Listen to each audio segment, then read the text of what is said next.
What's up, spectators? Welcome back to an episode of Professor Layton and the Curious Village. Not really sure what to give for a recap, because not a whole lot happened. We did get to see the tomb of Lady Violet, who was the Baron's late wife, who passed away. I don't remember why. Did they ever say why? I don't know.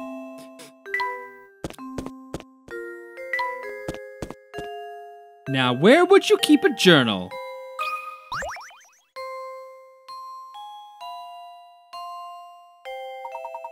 This must be the journal that Matthew spoke of. I have to admit, he seems to know where everything in the manor is. There's something about reading someone else's journal that just doesn't seem proper to me. Well, yeah, it's super invasive, man. However, the investigation must continue, so the end justifies the means.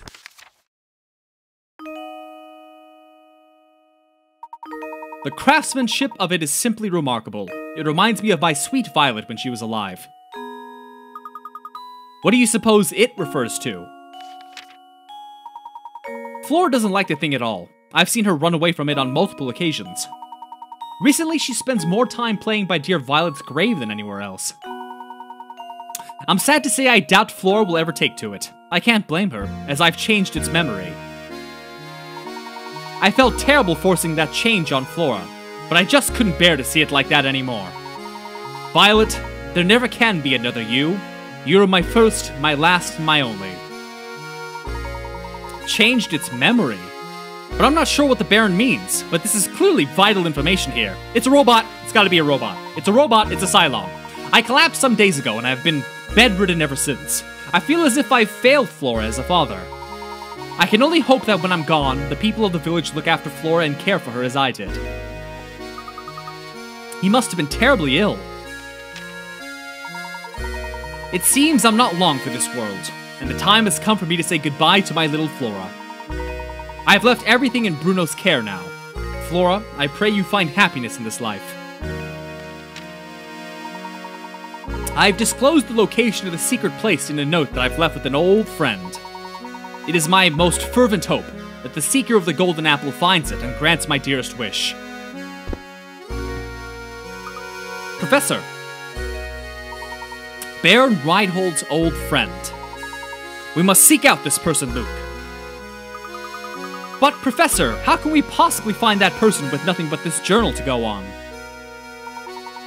Haha, it's like I always say, Luke. Any good investigation starts on the street. We'll just have to ask everyone in town about the matter. What? I mean, of course, you're absolutely right, Professor. Let's get to it. Of course, any good investigation also needs direction. Let's start out by asking Ingrid a few questions. She seems to know a great deal about Baron Reinhold. Alright, talk to Ingrid. That's the lady with the large nose. Let's go find her. Hold on. Mr. Layton, have you some skill at solving puzzles, yes? Oh, you have. I once cracked a case by solving a puzzle left behind on a note I found hidden at the crime scene. Let's see how you fare against it. Number 62, the mysterious note. A detective who was mere days from cracking an international smuggling ring, Francisca, has suddenly gone missing. While inspecting his last known location, you find a note. The note appears to be nothing more than a series of numbers. But your gut instinct tells you that this note will reveal the name of the crime kingpin. Currently, there are 3 suspects in the case, Bill, John, and Todd. Can you break the detective's code and find the criminal's name? Oh, you just flip it upside down. I've played a lot of puzzle games like this, and maybe Danganronpa. I guess it's kind of puzzly, not really. 999, Virtue's Last Reward. So, there's always one of these where you just flip it upside down. Flip it upside down. Bill is boss. He sells oil. Bill. 40 points, come on. There we go. Critical thinking is the key to success. That's right. If you flip the note upside down, you'll notice the numbers resemble letters and that those letters form legible sentences. Impressive, Mr. Layton. It seems that rumors touting your skill weren't totally unfounded. But don't go getting any ideas. Do the smart thing and leave the detective work to me. In the meantime, you can occupy yourself by searching for the golden apple. So essentially, he solved the case by reading a note. The fact that it was upside down is irrelevant.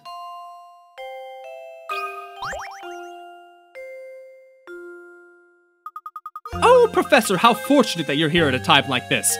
I have a favor to ask of you. Please, madam, ask away. I'm happy to come to your aid in any way I can. Thank you, Professor. Could you solve this puzzle for me? Though I'm not feeling up to the challenge, it won't solve itself.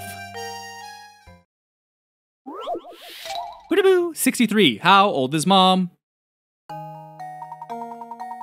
A father and son are having a conversation. The father turns to the son and says, "You know, son, there was a time when your old man was twice the age of your mother. Of course, the next year I was only 1.5 times her age, but still, that's pretty amazing, eh?" If the father is 44 years old, how old is the mother? A time when your old man was twice the age of your mother. Okay, so this is one of those, if he's 44 now, hold on. It's gonna be, let's see.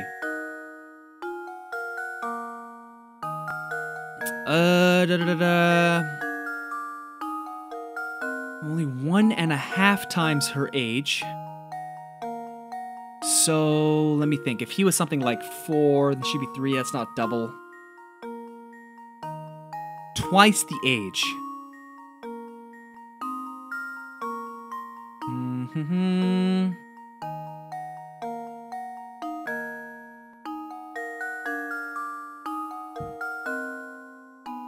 Okay, so it is when they were really young. And if he was 2 and she was 1, that's double. And if it was 1 year later and she turns 2 and you multiply 2 by 1.5, that turns into 3, which works out. So, 1 year apart, if the father is 44 years old, the mother would have been 43 years old.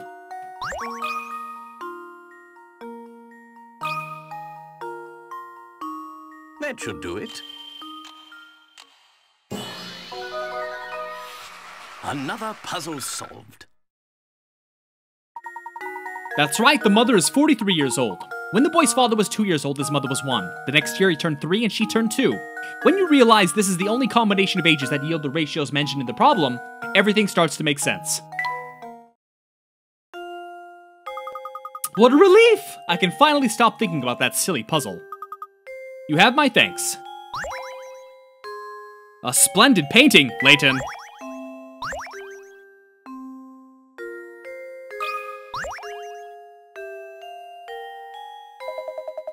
Oh, Professor, you just simply have to help me. I've got another puzzle on my hands. As a man of the world, you know there's nothing women find more alluring than competence. I'm counting on you, sir. Don't doom me to an eternal bachelorhood.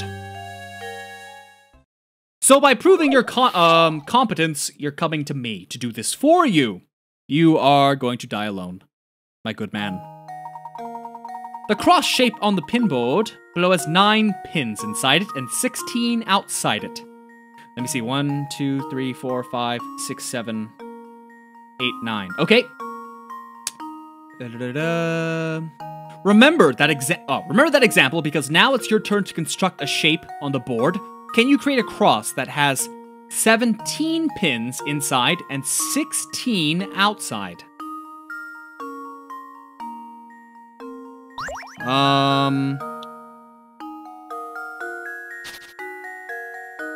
Okay. Let me think. 1, 2, 3, 4, 5, 6, 7 on... Okay, so there's 7 on the outside. So how many do we need to exclude from the outer ring? At least. Okay, so there are 28. Oh, damn it, I want to draw! 16 pins on the outside. So there are 28. So this is the correct answer. My My line of thought was all... It was all messed up. The hints actually tell you, hey, it needs to be diagonal. And it's like, oh, really? Luke, It's taken me a while to figure that out. Critical thinking is the key to success. That's right, this puzzle is a cinch once you figure out that the cross needs to be placed diagonally. Thanks, old boy. With this puzzle solved, I feel I've drawn one step closer to the altar. A wall clock? Layton. Alright, let's see. Oh, right, we need to speak with Ingrid. Ingrid is right there. Oh, look who it is! Professor Layton, was it? The name is Layton, madam. Oh, that's right, Professor Layton. All that talking about the mansion we did last time got me reminiscing, so I decided to stop by for a visit. But enough about me. By the look on your face, it seems that you have something you want to ask me. As a matter of fact, I do. Do you happen to know who Baron Reinhold considered his close friends? His friends, you say? He was a loser! He had no friends! He wasn't exactly what you'd call a social butterfly. I'm sorry, that's really all I knew of his friends. Oh, wait a moment. I do believe I saw that Zapone fellow pay a visit to the mansion a few times. Professor, could she be referring to that man we met? Ah, yes, that gentleman with the fancy little mustache. We should ask if he knows anything. I would wager he's still hanging about the fork in the road just beyond the clock tower. Alright, that's where I'm headed, right now. We're almost there. Zapone. Close friends of the Baron. It's true, I had the pleasure of meeting Baron Reinhold a few times. Mr. Zapone, you didn't happen to be good friends with the Baron, did you? Me? Oh no, I was nothing of the sort. Can you think of anyone at all who was close to Baron Reinhold? No, I didn't really know him. Well, there was that one possibility. No, never mind, I'm not sure. I guess Zapone can't really tell us much of anything. Yes, I'm afraid he's no help at all. I suppose that means we're back where we started.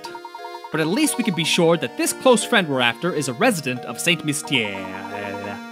We mustn't give up, Luke. Let's continue to ask around.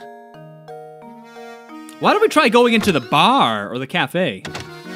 And there's no one here. Never mind.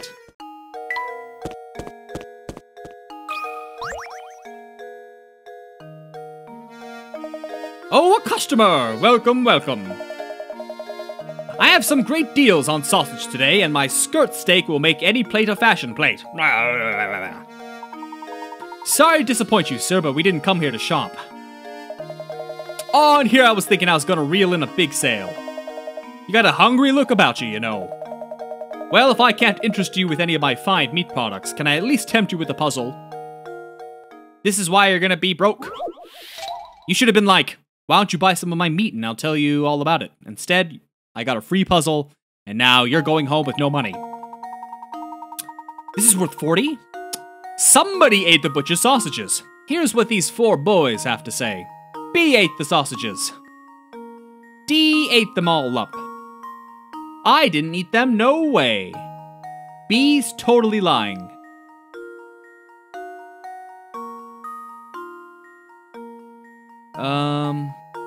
Only one of these rascals is telling the truth, and all the others are, needless to say, lying.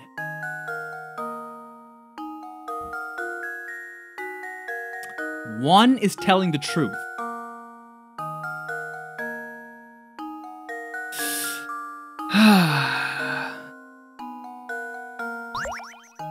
Is it? I'm never really good at these. These come up often. B ate the sausages. D ate them all up. Well, nobody incriminates C. It could be C. No, you know what? It's B. I think it's B, because two people are pointing to him. Okay, it's gotta be B. There we go. Oh, okay, it's C. It's C. Frankly, I'm ashamed. It's C.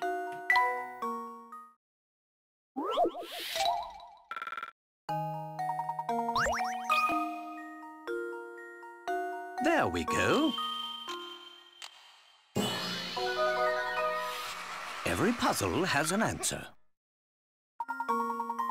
C ate the sausages, and the only person telling the truth here is D. If you assume A to be the culprit, both C's and D statements must be correct. Choose B, and the other three boy statements must be true. If you make D out to be the criminal, then what both B and C are saying must be true. Hey, you're pretty good. As a bonus for solving my puzzle, I throw in some gossip I heard. Word is that somebody lives in that dark, grimy tower. You'd have to be one odd duck to want to live in that old moldy wreck of a place. Flower of Faith.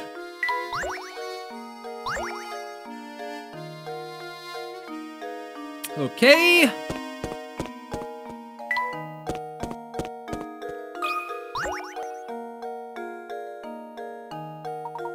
Not being a member of high society myself, I've never so much as had a conversation with Baron Reinhold.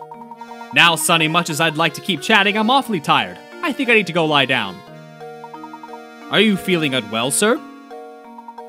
I'm just plumb exhausted lately. It's that awful noise coming from the tower, you see. It's gotten so loud I can't sleep a wink at night. Do you know what's causing the noise? It's just a rumor, but I hear that every time that sound rips through Saint Mystier, someone disappears. They say the ones who go missing are people who've been talking about feeling tired. But those who disappear are back before you know it, so it's probably just a load of poppycock. Whenever the noise sounds, someone disappears. Do you think the peculiar sound has anything to do with that strange old man who abducted Ramon? It's certainly a possibility, isn't it? But why would he release his victims after going through the trouble of kidnapping them?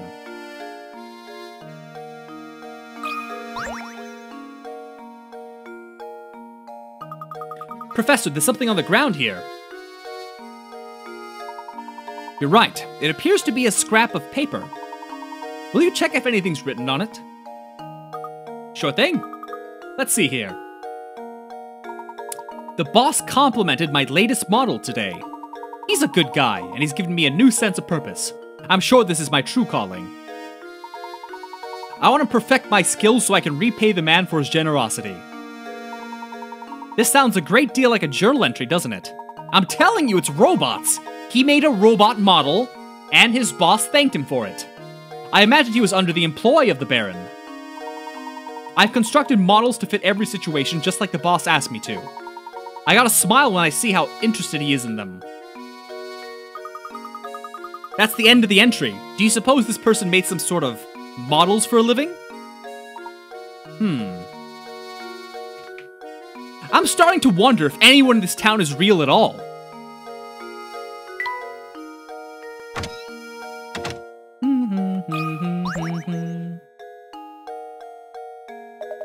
Yo, Prof, did you find what you were after? Never mind that, though. I got something more important to talk about. Namely, chocolate. Help me solve this puzzle, and I'll tell you something that I bet you'll find very interesting. Number 69 chocolate puzzle. You have a hankering for chocolate, so you buy a huge sheet of 30 chocolate squares. The sheet is 5 squares long and 6 squares wide. You can only break the chocolate at the lines that run between squares, and you aren't allowed to stack multiple segments on top of each other. Keeping those rules in mind, what is the fewest number of times you'll need to break up the chocolate in order to separate each of the 30 chocolate squares? Each of them.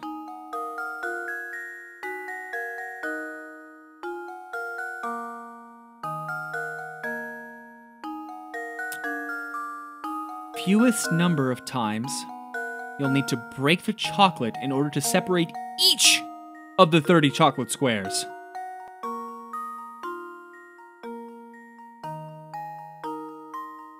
Okay, let me see. So in a random example, where I do this, so 1 break, 2 break, 3 break, 4 break. 4 breaks, 16 breaks, 20 breaks? No, hold on a minute. 1, 2, 3, 4, 5. Oh, 5! Sorry, 5. It's 1, 2, 3, 4, 5. Okay. 5. Wait. 24?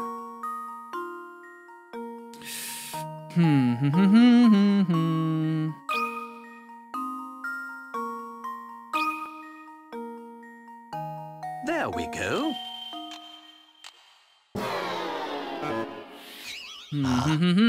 I suppose I thought wrong. Don't think so hard. Think about how your chocolate will end up and try working backward. Okay, so...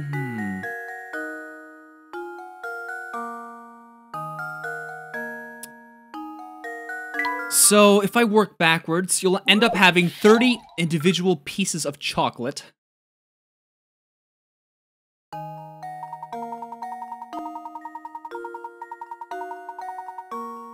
I guess if you think about it, no matter what you do, you'll have to break it each time, right?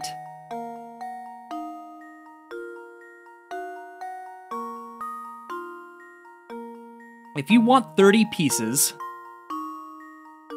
you have to break them each up 29 times to get 30 pieces? 29 times?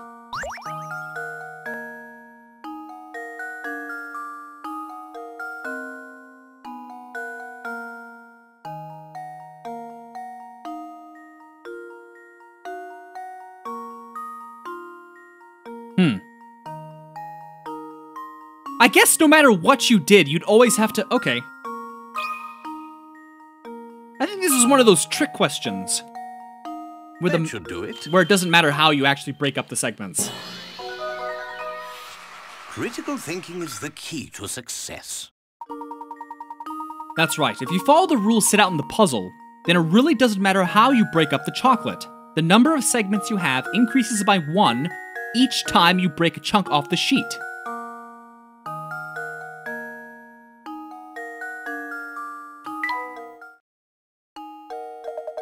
Now it makes sense. Okay, now about that hot info I promised. If you want to experience the best dining in Saint Mystere, you've got to check out Croutons Restaurant. Everything he makes is yummy. Don't even get me started on the stews. You have to try it yourself. World map? Luke. Alright, well, it's been over 20 minutes, so why don't we end this video here? So stay tuned for the next one, and thanks for watching. Bye-bye!